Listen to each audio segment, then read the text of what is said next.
Luciana, tudo certo para iniciar o trabalho com a gente? Sim, sim. Eu só preciso te perguntar uma coisa. Você trouxe a autorização do seu esposo para você começar a trabalhar?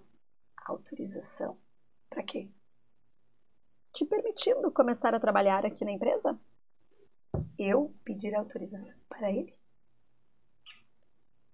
Não estamos mais nos anos 60, mas esse mês é o mês do Dia Internacional da Mulher e por isso estamos fazendo as perguntas que outrora as mulheres tinham que responder quando iam procurar um trabalho, não é mesmo? Que alívio! Ai, tem eu aqui como uma boa mulher separada pensando, e eu que não tenho marido? Não poderia nem trabalhar porque teria que ter autorização aí provavelmente do pai, Mas né? você, nos anos 60, Nem também poderia não ter poderia se separado. divorciar do marido porque a lei do divórcio ainda não existia, não é? Então, uma mulher para trabalhar fora precisava de anuência do marido, uma mulher não podia se separar. Se a gente volta aos anos 20, as mulheres não podiam votar, não é? Então, são direitos conquistados, né? O direito de trabalhar fora, o direito de votar, né? O direito de se divorciar, né? O direito e outros, que outros direitos? Ter uma conta bancária, Ter uma conta bancária. ter um estabelecimento comercial, então vamos pensar em empreender, Empreendedoras, ser que tanto né? falamos. Ou até mesmo uma viagem com precisava da autorização dos maridos. Vai que ela fugisse, né? Estudar, quer dizer, né? Estudar também não era... Basicamente, a mulher, ela era considerada incapaz civilmente, né? Como se continuasse sendo menor de idade durante toda a vida e passava a não ter mais como responsável legal o pai e passava a ter o marido. Basicamente, perante a lei é isso. Que... Vamos bater uma salva de palmas para que isso terminou! Muito bom! Podemos comemorar. Será que é por isso que tantas mulheres têm esse desafio da autoestima, da autoconfiança, de se entender capazes, de se entender com possibilidade de empreender, de dar conta da sua vida?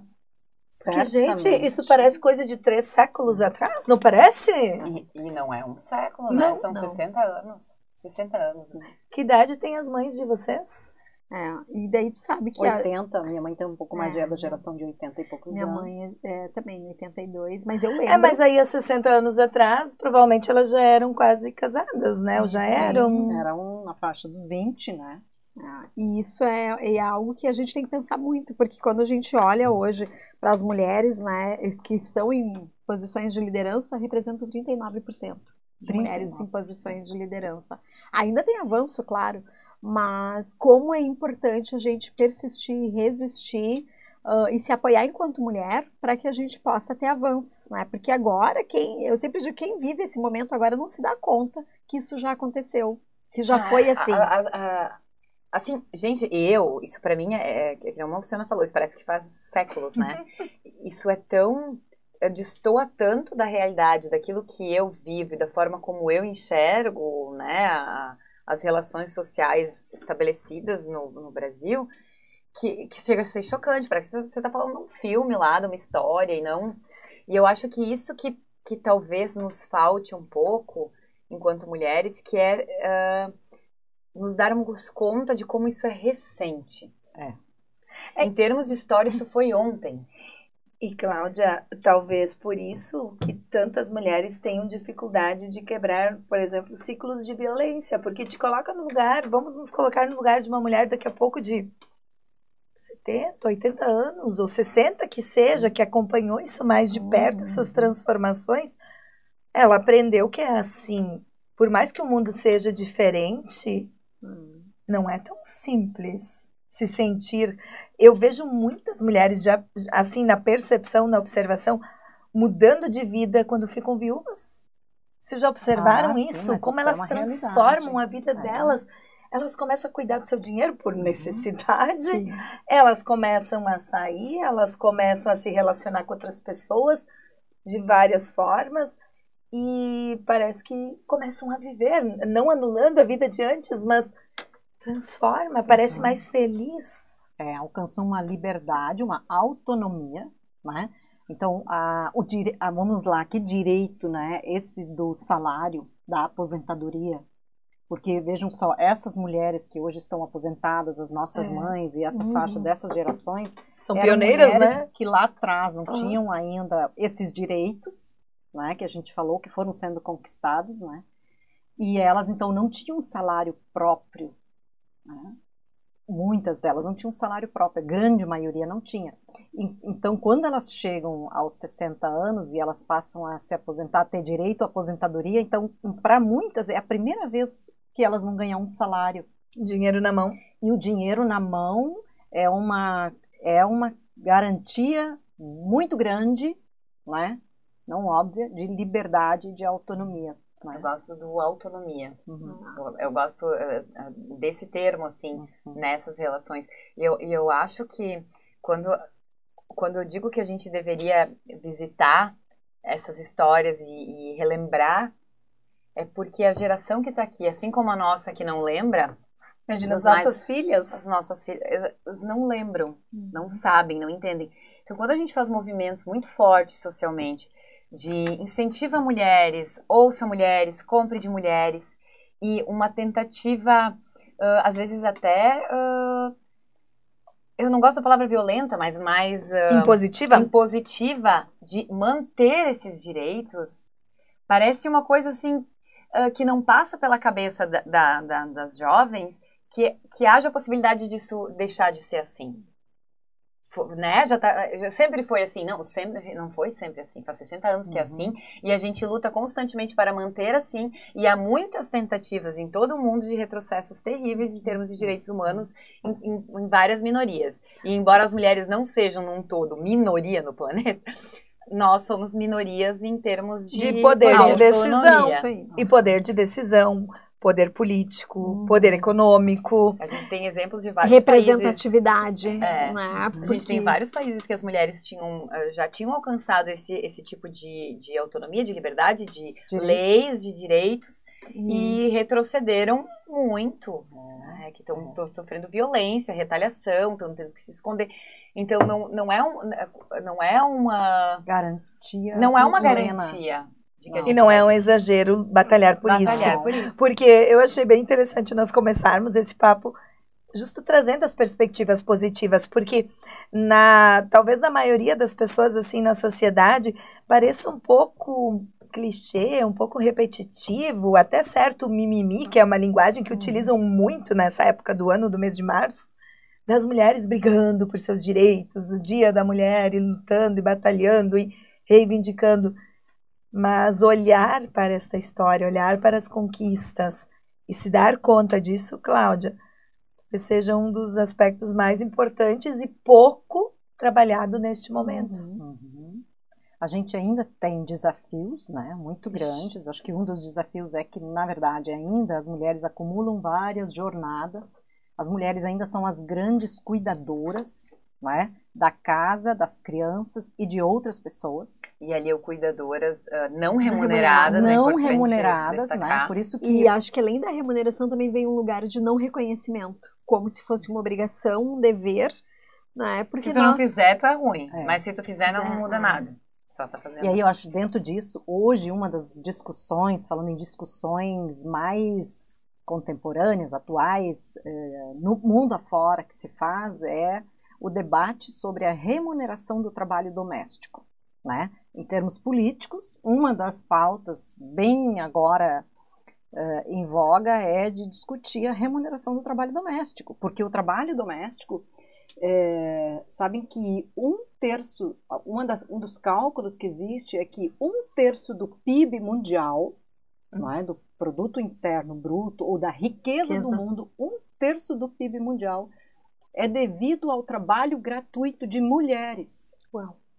Ou seja, se você pega as horas do dia que uma mulher trabalha fazendo cuidado de crianças, da casa e de outras pessoas, do marido, de sogro, de sogra, de pai, de mãe, enfim. Cão, gato, cachorro. Pega as horas que uma mulher trabalha por dia, calcula quantas horas são por semana, quantas horas são por mês, quantas horas são, né? por mês, digamos, né? Quanto que isso rende, né? Quanto dinheiro isso custa. E aí você calcula quantas horas em geral, as mulheres trabalham, quantas mulheres trabalham de graça, quantas horas elas trabalham por mês, e quanto isso gera de renda no mundo, que pessoas trabalham de forma gratuita, para que a máquina funcione, e para quem elas trabalham. E aí você calcula quanto de riqueza isso gera, e quem se beneficia com isso. Certamente não são as mulheres. Não são as próprias mulheres, elas trabalham para alguém, para a manutenção de um sistema, e elas não ganham por isso. Então, hoje, uma discussão muito importante que está se fazendo no mundo é a discussão de que que isso é trabalho e de que isso deve ser remunerado. Bom, alguém vai dizer, mas como? Bom, é preciso pensar política para isso. Mas, gente, chega a ser tão claro que vai se chegar daqui a não sei quantos anos que as outras gerações vão olhar e dizer assim, eu não acredito que as pessoas faziam tudo isso de graça. Trabalhavam de graça. Mas que cúmulo. Não, faziam tudo isso e ainda depois tinham que pedir dinheiro pro marido para poder comprar alguma coisa, comer comida. Isso, tem muitas mulheres. Né? De novo, estamos julgando as mulheres, né? Estarão sendo julgadas por uma falta de conhecimento, mas julgamento. Então, é incrível que não se pense que se eu não fizer, alguém vai fazer. Então, eu vou pagar uma instituição escolar para minha filha ficar, vou pagar um restaurante para dar comida, vou pagar um local onde ela vai ficar durante a tarde, vou pagar um profissional que vai, sei lá, dar aula particular. Todas essas coisas que, então, eu faria, e daí eu não ganharia por nada, mas todos eles vão ganhar, toda essa cadeia de trabalhadores vai ganhar alguma coisa por esse serviço. Porque se eu faço, ele não tem valor só porque ela é minha filha? E a outra coisa que eu até quero perguntar para a Cíntia daí, porque a Cíntia aqui representa a classe das mulheres pretas, que eu acho aí um ponto de vista muito importante, porque na nossa sociedade as pessoas mais bem remuneradas, mais ricas são os homens brancos, né? Em segundo lugar vem as mulheres brancas, só depois vem os homens negros, e em quarto lugar, né, vem as mulheres pretas, né? Então, eu acho que isso numa média, que ponto, né? É a realidade. As mulheres, né? As mulheres pretas são as que menos bem são pagas, né? Que têm os trabalhos menos reconhecidos. Menos reconhecidos. Também tem um ponto de vista que estão em trabalhos que não são desejados por outros, geralmente trabalhos ligados à área, e não que não seja necessário, mas área de limpeza, há trabalhos que não requer muito desenvolvimento ou não possibilitam o desenvolvimento, né? E são, na maioria, as cuidadoras também, né? Nesses espaços de ficar cuidando dos filhos dos outros, né? E daí a gente também até se questiona se eu cuido dos filhos dos outros, quem cuida dos filhos dessas mulheres pretas, e por que que hoje o sistema penitenciário está muito mais, né? Se a gente olhar assim, a população carcerária são de pessoas pretas, em especial homens pretos, né? Então, assim, se eu deixo de cuidar dos meus, eu estou cuidando dos outros. E daí, de novo, é que nem a gente diz, pode parecer um mimimi, mas não é isso mesmo, né? Quando a gente vai, são dados. São dados. Quando a gente vai para posições de liderança, hoje a gente fala no Brasil de 2% de mulheres pretas em cadeiras de CEOs, né? Que isso também é algo que mexe, porque... E a gente não está falando de um país onde a maioria é branca, não. A gente está falando de um país onde a maioria é miscigenado, né? Que eu acho que tem espaço para pessoas, e eu sempre me questiono, as mulheres, né, não estão neste lugar porque elas não têm competência, porque não tiveram oportunidades, ou porque realmente o mercado entende que elas não devam estar nesses lugares, né? Como assim muitas outras mulheres brancas também tiveram dificuldade de estar em posições, né, de grande representatividade, de poder. Mas tu sabe que a Anete, quando faz essa pergunta, me lembra muito, em 2021 eu participei do programa de aceleração de carreira do Grupo Mulheres do Brasil.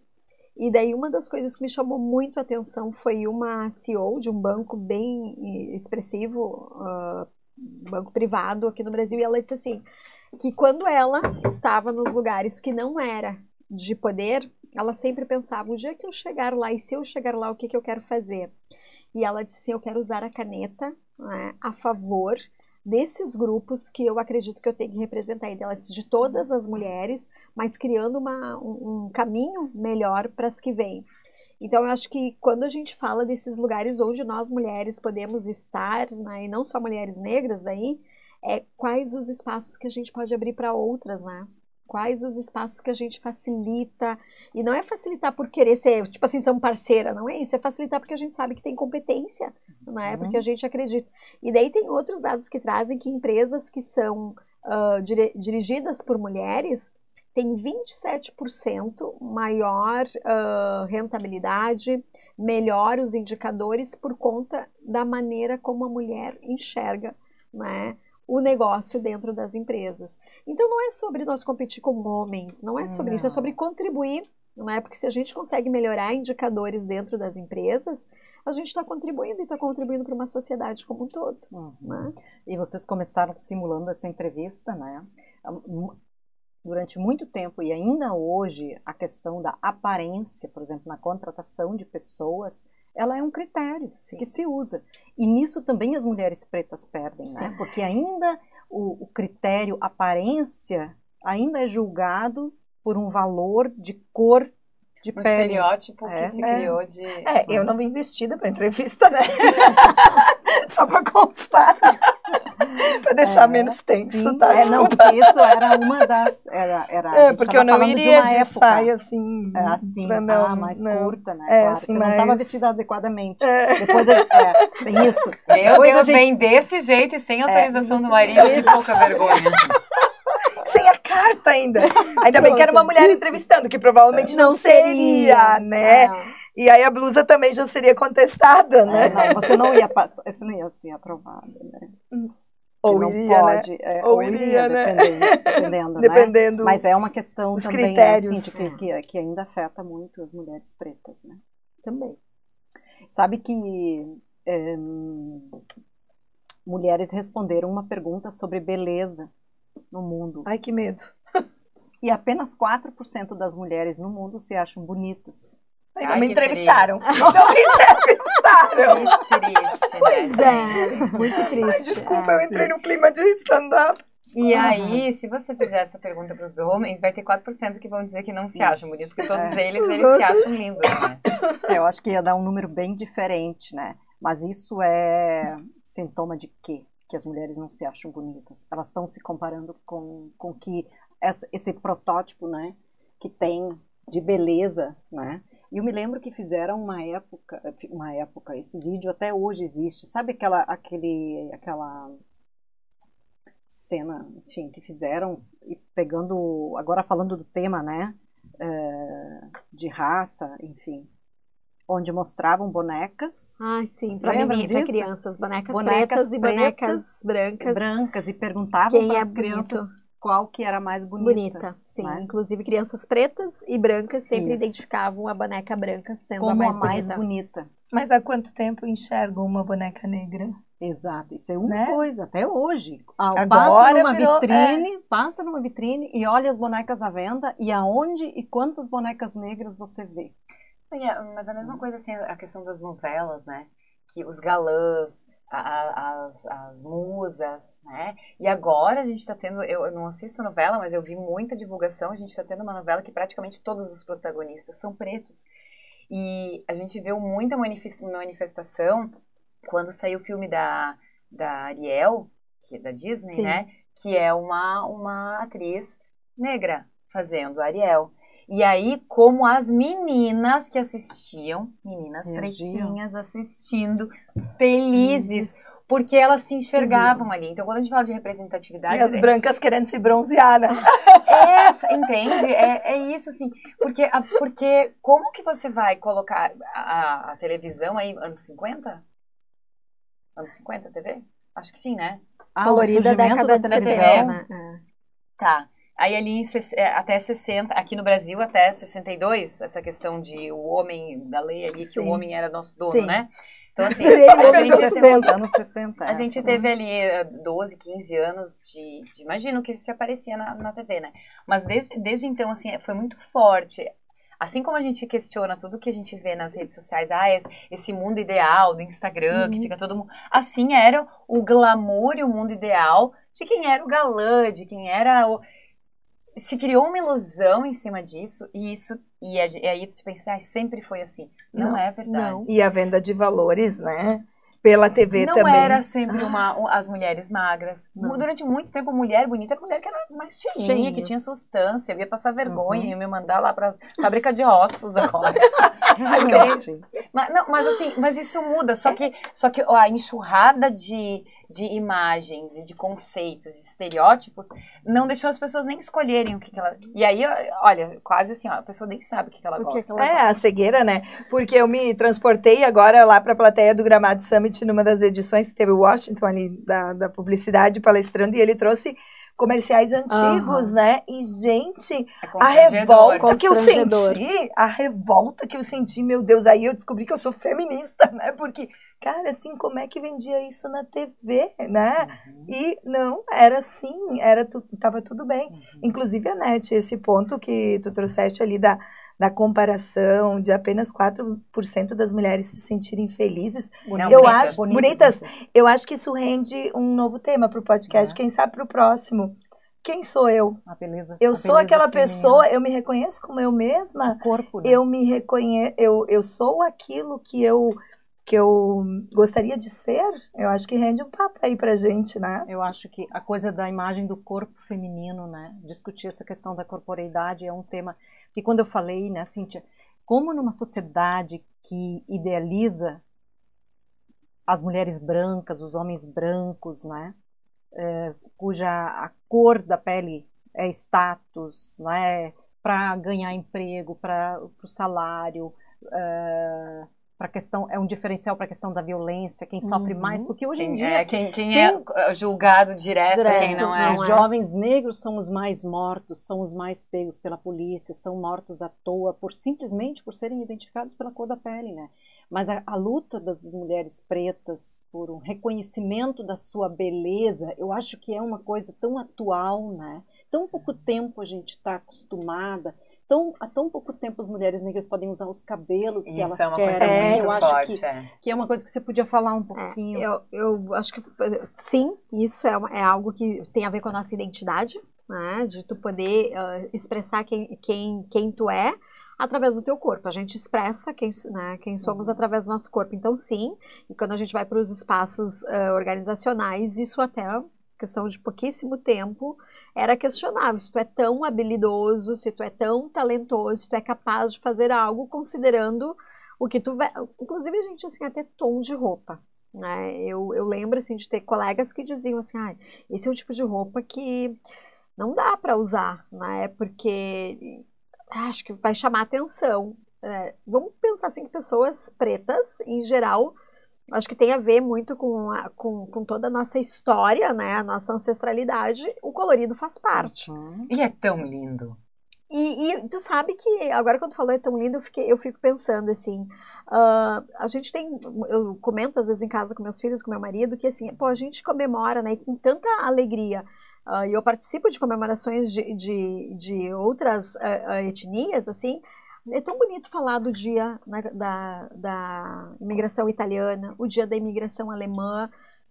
E daí eu digo assim, a gente não fala do dia da nossa chegada, né, como povo preto, em especial daí mulheres. Mas quando tu vai para a vestimenta, como a vestimenta ela é colorida com tudo que se viveu, né, no processo de escravidão, mas ela é colorida. Então isso às vezes a gente acaba trazendo para o dia a dia, né?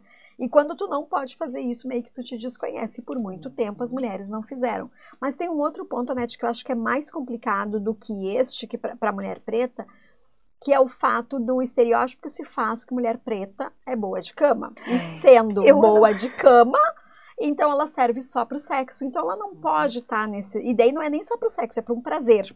Então ela não pode estar... Diversão. Ela não pode estar em outros espaços profissionais, porque talvez ela não representa isso. Eu vivi na meu histórico profissional de uma mulher, um dia chegou e disse para mim assim, eu imagino que tu conseguiu estar onde tu tá porque tu é como tu é. E na época eu demorei para entender o que ela estava dizendo, que eu sou como eu sou. Uma ótima profissional. Eu não consegui entender. E depois, no avanço da conversa, assim, não, porque a gente sabe, né, que a mulher, assim, quando a gente é pretinha, assim, é mais fácil, né? É mais fácil para quê? Não é? Eu tinha anotado aqui globeleza. Porque me veio essa memória da mulher negra com o corpo, né, sexualizado, esbelto sim, mas assim, que na exposição acaba despertando, né, essa percepção das pessoas no carnaval, né, e olhando o contexto do Brasil. Então, o quanto isso que tu trazes, assim, eu anotei antes, tá, não foi depois, porque tu trouxeste exatamente o exemplo de algo que foi inserido na cultura, né, foi construído, e daí é muito mais difícil para te acessar outros espaços, né, porque tu chega ali, e daí vamos pensar, seja num processo de seleção, seja até quando for empreender, né, porque a gente fala disso, será que tem competência para isso? Ou seria mais fácil, né?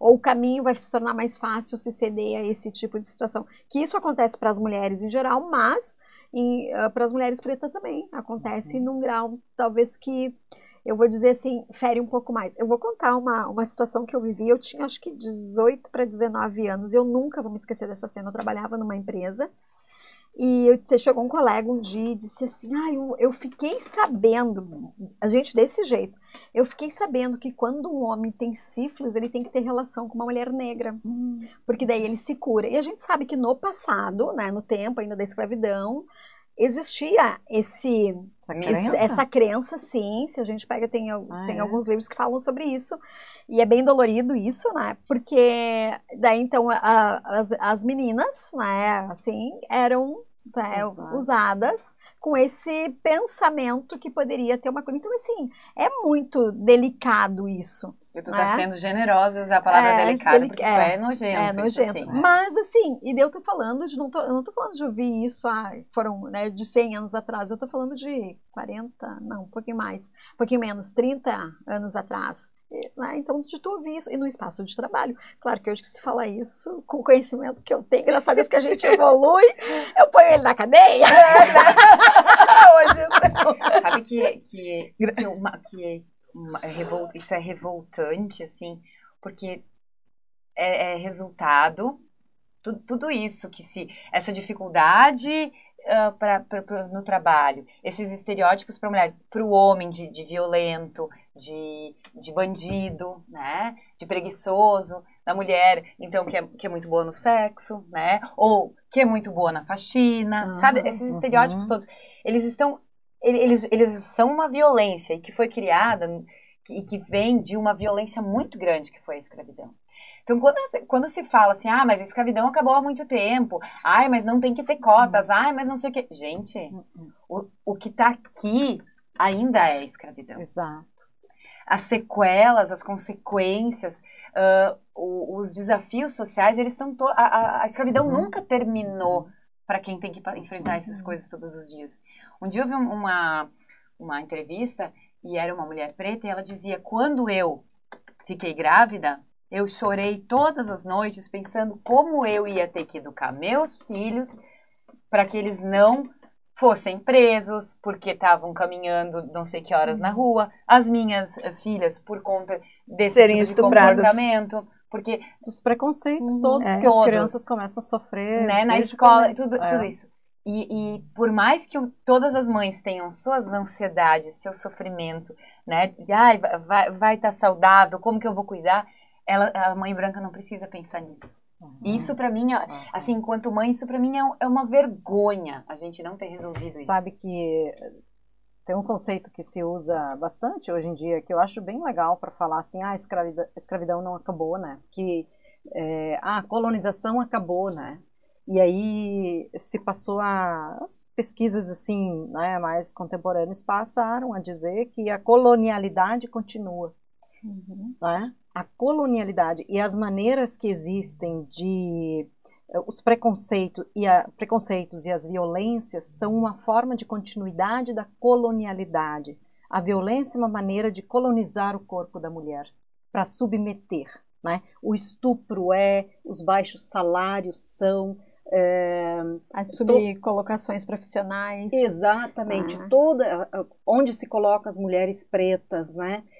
As violências dentro de casa, na rua, as piadas, todas essas formas com as pessoas pretas, as mulheres, enfim, de todas as classes, mas mais as mulheres, são formas de colonizar, de continuar colonizando e são argumentos, como a violência é um argumento, às vezes é entendido como um discurso, a violência como um discurso para continuar usando essas classes todas, né, para benefícios, como a gente falou antes, né? Se o PIB mundial, 1/3 do PIB mundial, da riqueza mundial, vem do trabalho gratuito das mulheres, bom, que essa forma de continuar colonizando, ela dá muito dinheiro.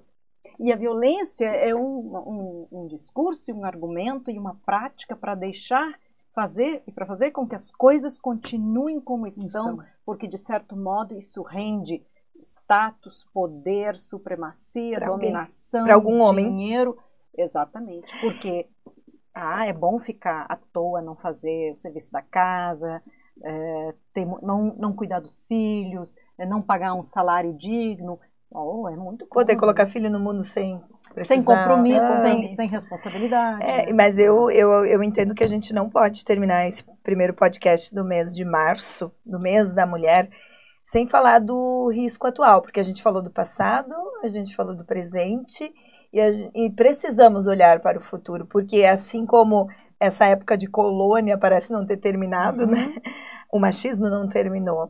E aquelas pessoas, aqueles homens de 60 anos atrás, muitos deles continuam vivos. E eles viveram nessa cultura, eles incorporaram essa cultura e muitos praticaram ela em boa parte, seguem praticando em boa parte da sua vida.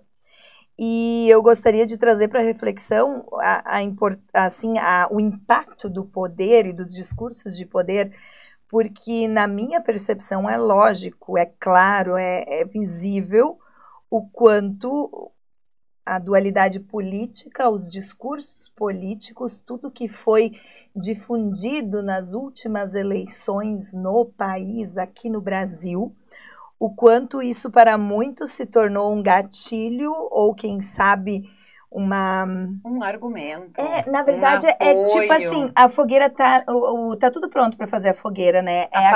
Aquela faísca para colocar o fogo de novo naquele, ou seja, validar um discurso que estava talvez um pouco entalado na garganta, sabe? Com vergonha, assim, na verdade, eliminou a vergonha, porque as pessoas estavam com vergonha de dizer que elas pensavam assim, porque a sociedade estava muito mais equilibrada. Né? Indo para um caminho mais... Mas aí, quando o chefe maior do Estado argumenta e coloca para fora esse tipo de fala machista, misógina, racista, totalmente preconceituoso, ele dá validade de novo a esse discurso por parte de todos esses. E eu diria assim que não é uma faísca numa fogueirinha. É um grande incêndio.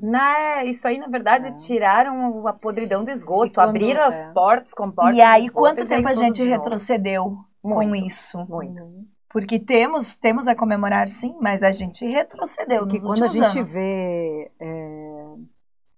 quantos homens tem no parlamento, né? E quando eles decidem sobre as leis, né? No que tipo toca a vida das mulheres, né? Das mulheres pretas, das mulheres brancas, das meninas, quando a gente fala de leis que coíbem a violência, né? De todas as formas, o estupro, as condenações e tudo...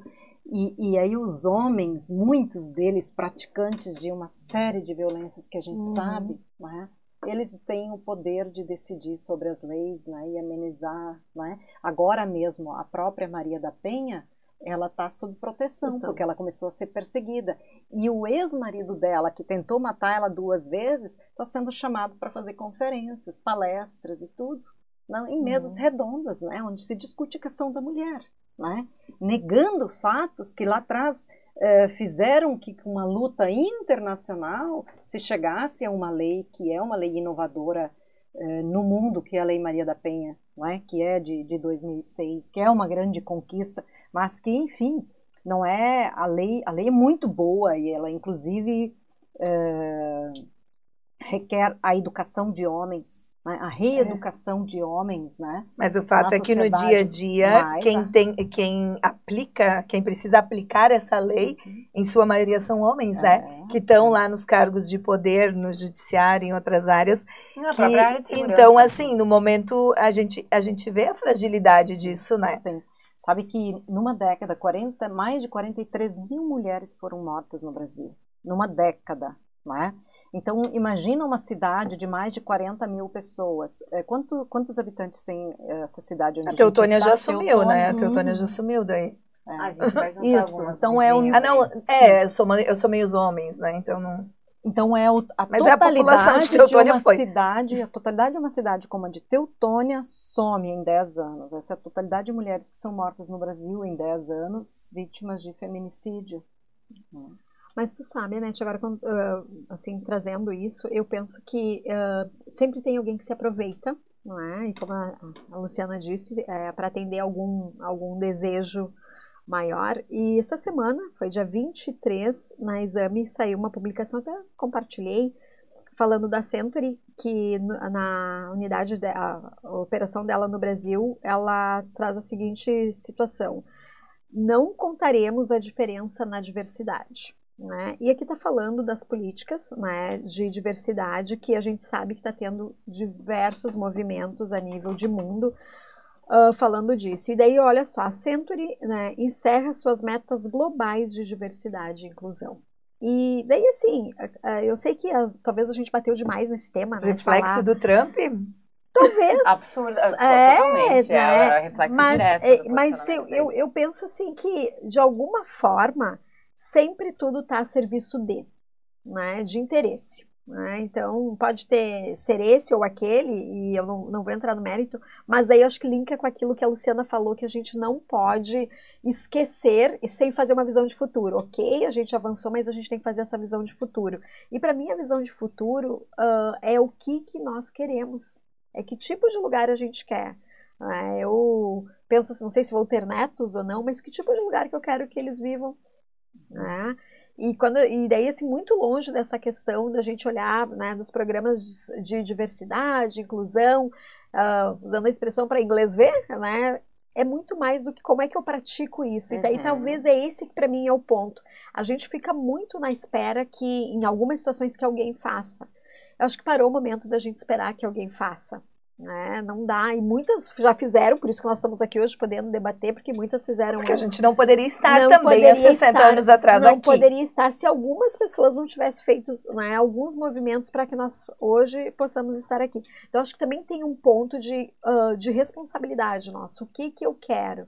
Né? Como nós aqui estamos fazendo um podcast que a gente está falando, que não é algo simples para a gente falar, né? Outras coisas da minha intimidade aqui, para ver o quanto isso é verdadeiro do que a gente faz e tem a ver com o que a gente acredita. Mas que tipo de movimento cada uma de nós, mulher, está fazendo? Quem está nos ouvindo, como mulher, que eu estou fazendo para que a gente não tenha um retrocesso, mas também que a gente avance com respeito, julgando menos umas às outras, sendo muito mais braço, né, de apoio. Eu acho que esse é o movimento que nós, mulheres, precisamos fazer cada vez mais. Não dá para a gente deixar de fazer isso. Porque as leis, os movimentos políticos, só que assim, a força de um movimento num coletivo é o que faz a mudança. Né? Eu acredito, assim, daí não é um discurso político aqui, que eu não tenho o hábito de fazer isso, mas eu acho que é muito mais, assim, uma fala de crença mesmo. Né? A visão de futuro é essa, é movimento. Né? Porque se ficarmos assim esperando, alguém vai decidir por nós. E sabe, Cíntia, hoje em dia eu acredito muito no movimento A Boca Pequena, assim, né? A gente apoia outra mulher ou faz um movimento microscópico, assim, né? Com as outras mulheres, né? A gente as apoiadas apoiarão alguém, e esses alguém apoiarão outros. Fortalecer, acreditar, incentivar, não só criticar, destruir a outra mulher, né? Não apontar o tamanho da saia da outra, do decote. Exato, porque... E aí, assim, eu acho que muito ensinar as meninas jovens no caminho em que devem andar, digamos assim, né? Para que elas se fortaleçam, para que tenham uma autoestima, porque as meninas muito cedo começam a sofrer, por exemplo, com o padrão do corpo. Porque mais do que talvez na nossa época, hoje, com as redes sociais, as mídias todas, é uma exploração do corpo, uma exposição, uma exploração, que as meninas começam a sofrer muito cedinho, ainda na infância, as consequências do julgamento sobre o corpo delas, né?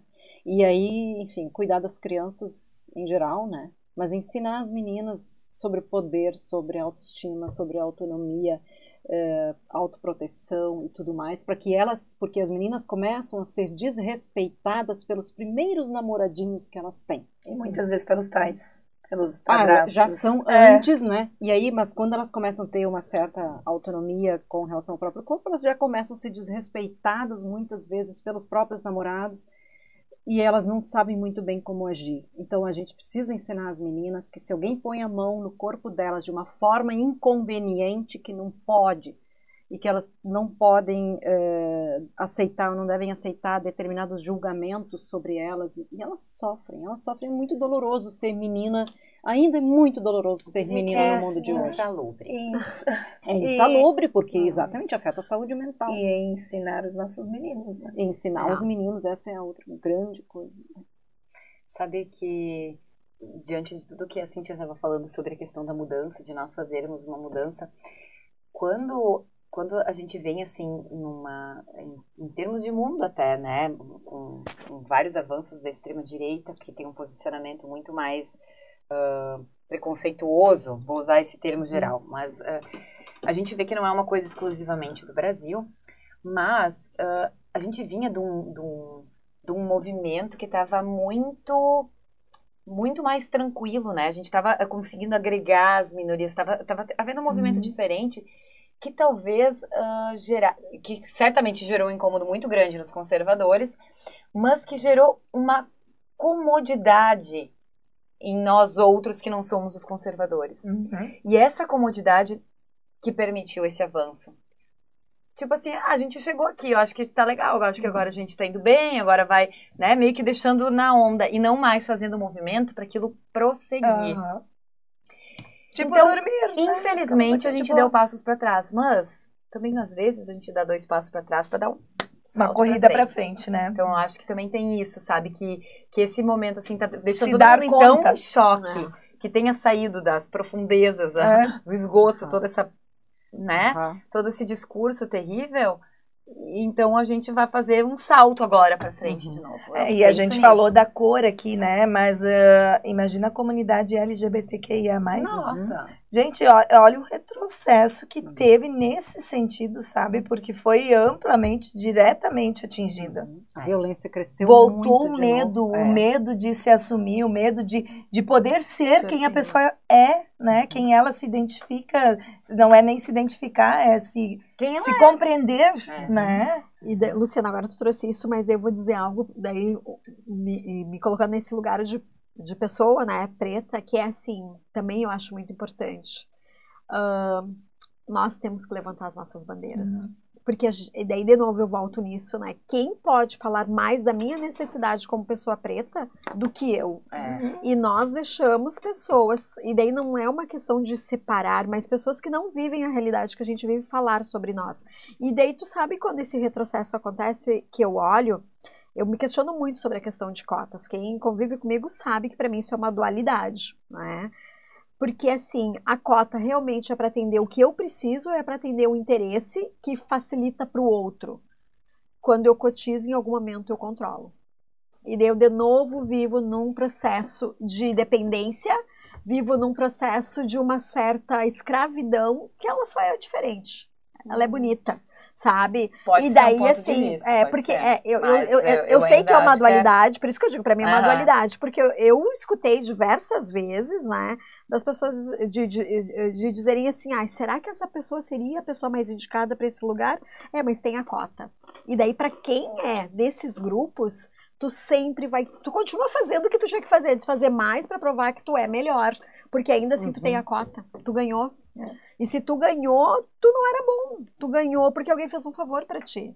Então, é complicado. Eu vivo realmente essa dualidade, né? Eu entendo sim, a gente precisa a cota, ela é importante, ela tem seu papel social. Na verdade, mas ela é uma solução paliativa para um problemão, que é o que eu falei antes, que começou há muito tempo atrás. E tu traz o exemplo do mercado de trabalho, né, Cíntia? Mas assim, se a gente for na educação, eu acho que ali a gente tem uma porta de transformação, porque é o acesso que essa pessoa talvez vai ter justamente para ela lá adiante ter forças para batalhar e para levantar a bandeira. Mas até no espaço educacional, quando tu conversa com alunos pretos dentro de sala de aula, o que eles dizem? A gente fica apartado, porque as pessoas que estão ali conosco, e assim, relatos de pessoas, eu faço mentoria com algumas, né, meninas, mulheres pretas, e elas dizem isso, Cíntia, só que lá dentro, na sala de aula, não é bem assim. Não é um processo natural, agora, não. Mas assim, mas então, Cíntia, por isso que eu digo, existe mas é que a gente vai ter que fazer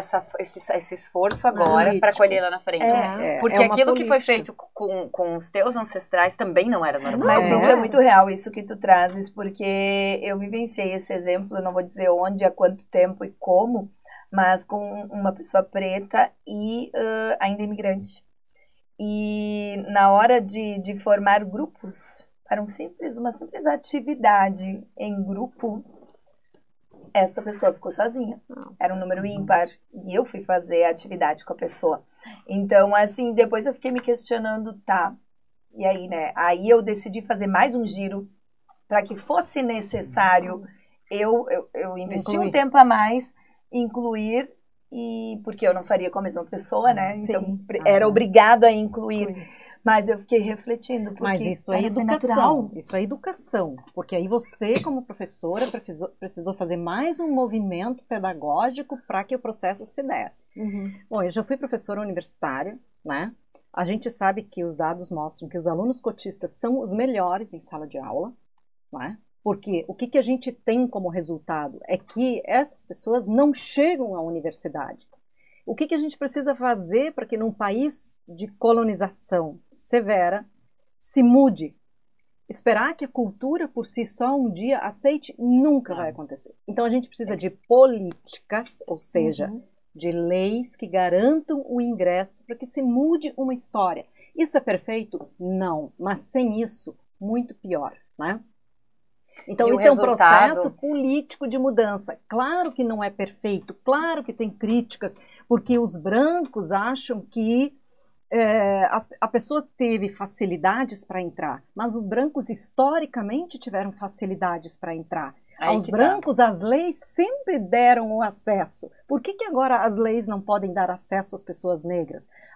Porque vejam só, lá atrás, quando as mulheres, mesmo nós, mulheres brancas, começamos a ter cotas para estarmos em grupos, para termos empregos, né? Quando as mulheres pretas ainda... Na política, nem estavam mulheres. Isso. Nos partidos políticos. Aí você começou a dizer o quê? Mas não pode ser qualquer mulher. Porque, assim, quando então tem cota para mulher no partido, aí botavam umas mulheres lá que a gente... Que não atrapalhe o teu caminho, né? Isso, mas aí se começou a fazer a crítica. Mas não pode ser qualquer mulher, né? Bom, mas aí a nossa pergunta era, se pode ser qualquer homem, se historicamente pode ser qualquer homem, por que não pode ser qualquer mulher? Se pode ser qualquer pergunta. Se pode ser qualquer branco, por que não pode ser um negro? O mês. Essa é a coisa. O mês reserva muito debate. Então a lei sempre vale a pena. A lei sempre vale a pena. Olha só, e precisamos de mais mulheres para ajudar a votar nessa lei. Precisamos de mais negros, negras. Isso. Eu, nesse sentido, defendo a política de cotas por isso, para que a gente tenha no mundo do trabalho, no mundo da educação, mais cor, mais pluralidade, mais diferença. E essa diferença tem que estar presente e garantida por lei, porque senão um grupo monolítico toma conta, né? Muito debate pela frente nesse mês de março. É isso aí. Começamos bem.